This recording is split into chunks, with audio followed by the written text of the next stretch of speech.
Assalamualaikum warahmatullahi wabarakatuh. Perkenalkan, nama saya Dio Permana dari NIM 62114200066. Sini saya akan mempresentasikan tentang pendekatan pendidik dengan peserta didik dalam pembelajaran.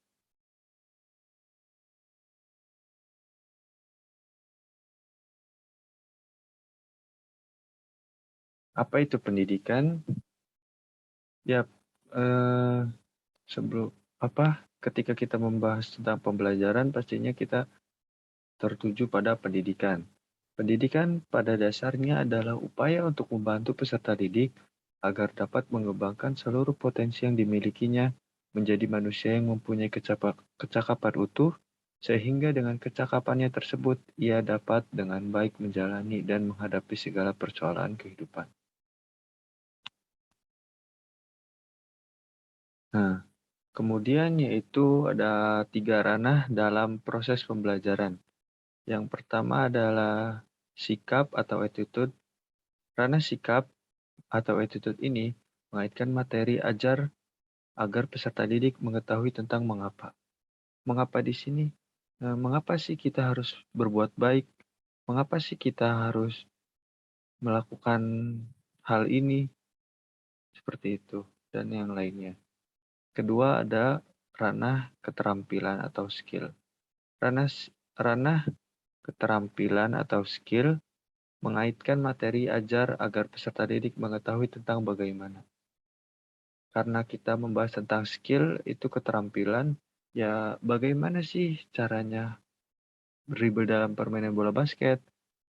Jadi mengetahui bagaimana sih caranya lay up dengan baik dan benar itu seperti apa, dan yang lainnya. Dan yang terakhir ada ranah pengetahuan atau knowledge. Ranah pengetahuan mengaitkan materi ajar agar peserta didik mengetahui tentang apa. Karena pengetahuan itu biasanya tentang definisi.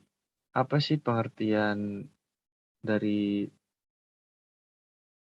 pembelajaran? Apa sih pengertian dari pendidikan itu? Seperti itu. Nah, pembelajaran pendekatan ini ada banyak ya. Salah satunya itu pembelajaran melalui pendekatan saintifik. Apa sih pembelajaran melalui pendekatan saintifik itu?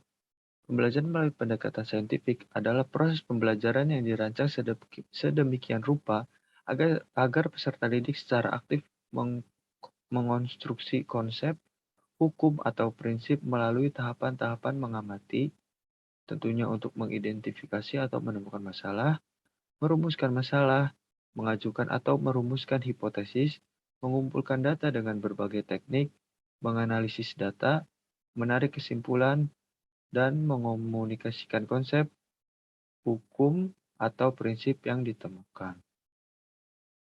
Dalam pembelajaran melalui pendekatan saintifik ini memiliki 6 tujuan, yaitu tujuan yang pertama meningkatkan kemampuan intelektual, khususnya kemampuan berpikir tingkat tinggi.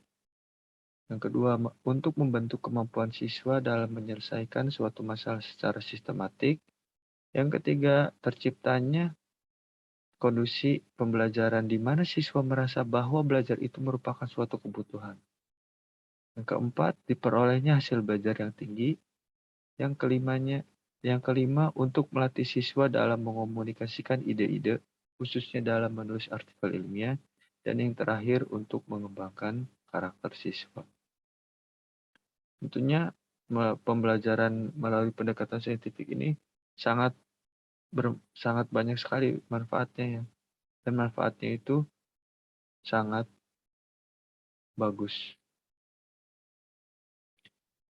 Nah, dengan ini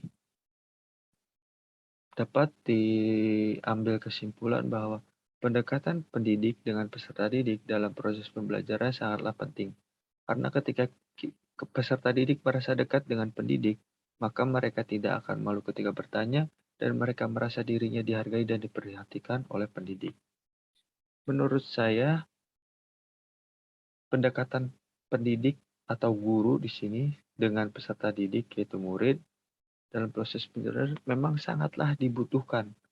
Karena ketika jika jika misalkan pendidik dengan peserta didik itu tidak terlalu dekat, maka peserta didik tersebut akan merasa canggung dan malu untuk bertanya. Sehingga misalkan guru sedang menerangkan materi dan guru tersebut menanyakan apakah sudah jelas, peserta didik sebenarnya ingin bertanya, namun karena dia malu, karena dia tidak merasa dekat dengan pendidik, jadi mereka tidak menanyakan padahal mereka sangat ingin menanyakan hal tersebut, seperti itu. Jadi menurut saya pendekatan ini sangatlah penting dengan tahu batasan. Misalkan jika di dalam proses kegiatan belajar mengajar, ya guru dengan murid, tapi misalkan di luar proses pembelajaran, ya guru dengan murid bisa lebih dekat, lebih akrab gitu, ngobrol seperti itu. Hmm, menurut saya cukup sekian sih kesimpulan yang bisa saya sampaikan. Dengan materi pendekatan pendidikan peserta didik dalam proses pembelajaran, menurut saya sudah cukup. Hanya itu yang bisa saya sampaikan. Kurang lebihnya mohon maaf. Wabillahi taufiq wal hidayah. Wassalamualaikum warahmatullahi wabarakatuh.